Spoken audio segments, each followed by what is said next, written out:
Hi, it's the Wizard of Oz here with my first review ever, Wii Sports Resort. I had a couple of questions coming into this review. Would there be a game like Wii Tennis in popularity? And is golf better than it was? So if you haven't already guessed, tennis is not one of the playable games even though it was easily the most popular of the five.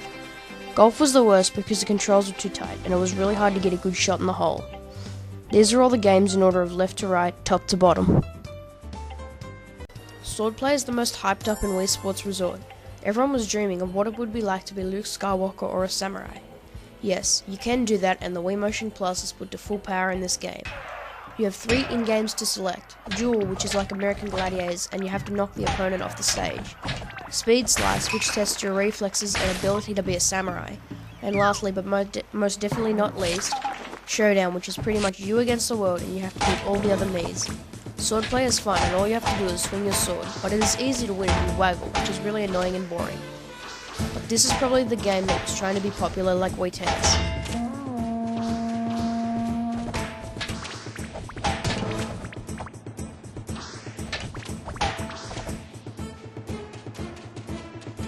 Wakeboarding is a game where you're on a ski-type board and you must jump off waves to earn points, or steer like you have a wheel. This works well, but the game itself is just boring to play.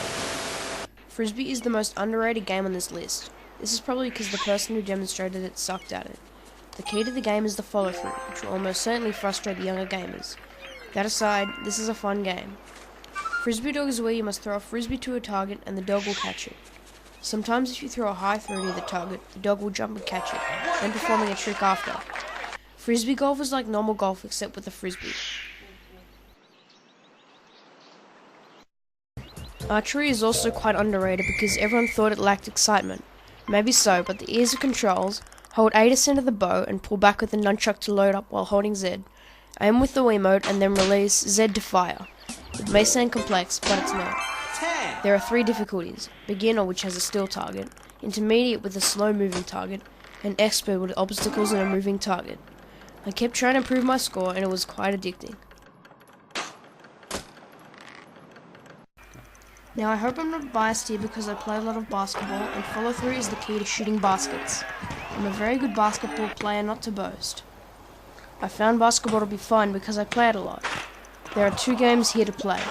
3-Point Challenge, which is like in the NBA where they have the 3-point shootout and All-Star Week, and 3-on-3, which is pretty much a half game.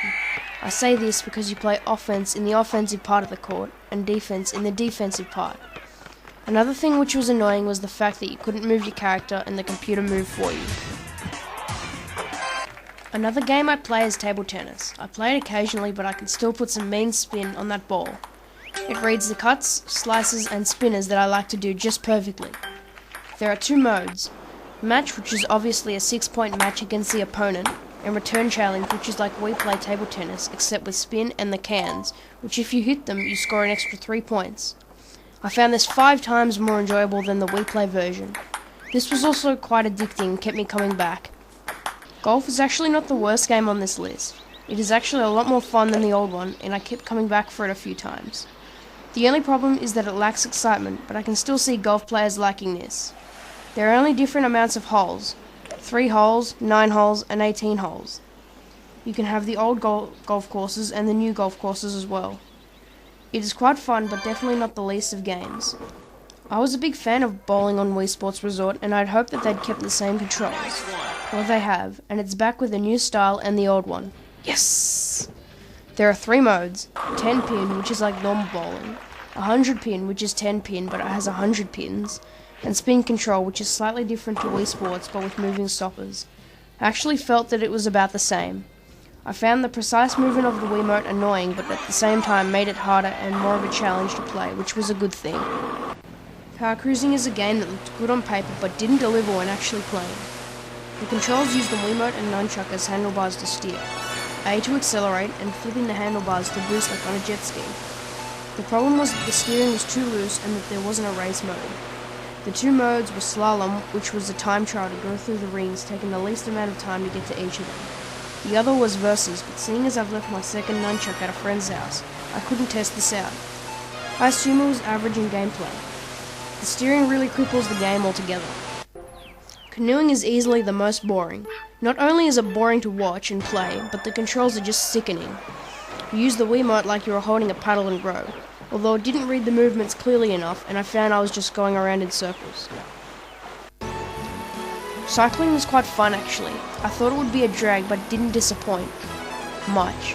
I played it quite a few times before I got used to the loose controls. You pump the Wiimote and nunchuck up and down to pedal. To make it more interesting, they added a special meter which counted your player's fatigue. The only modes were a different amount of races. One race had 30 entrants, 3 had 50 entrants, and I assume that 6 had 100 entrants. The other is versus mode, where you versus another player. Again, I assume it's the same because I don't have a second nunchuck. Air Sports is actually quite fun and all the modes use the Wiimote only. The 3 modes are skydiving, island flyover, and dogfight. Skydiving is quite fun for a while and will keep you busy for a bit. It was a game I came back for. Island flyover is where you have to find certain points in an aeroplane to unlock features for your plane. It is a game that is quite enjoyable but really nothing special. Dogfight is where you and a friend fight each other in aeroplanes. You have to shoot down the other player's balloons, and when all of their balloons are depleted, the other person wins. Air Sports is a superb idea to add to the list. Another thing to talk about is the stamps. They're pretty much extra challenges for you completists. They are well thought out and add to the replay factor. Let's talk about the graphics. The graphics are a step up from Wii Sports, but are not at the standard we can expect from a game in 2009. Also, the computer's Miis have been recycled, but there are still new Miis too. But the fuggliest character ever, Shouter, is in much more of the sports this time. What kind of name is that anyway? The only things I hate about the game are the crappier games and the loading screens. The loading screens are a pain in the... Nintendo must have got overcautious with the injuries with the Wiimote and had to put an extra 20 of them in. The most annoying of these is the screen that tells you to put your Wiimote on the ground. What's the point? It comes up every 10 minutes. Hey look, it's a tennis court. What? Because the balls are missing? I can't play the best game because the balls are missing? This game is worth a buy because of its ease of pleasure between you and your friends. If you're not yet convinced already, the Wii Motion Plus will be used in a lot more games, and seeing as it's free, it's definitely worth it. It would be a super buy, but the fact that you have to buy 2 Wii Motion Pluses knocks it down to a buy. Out of 10 it is an 8.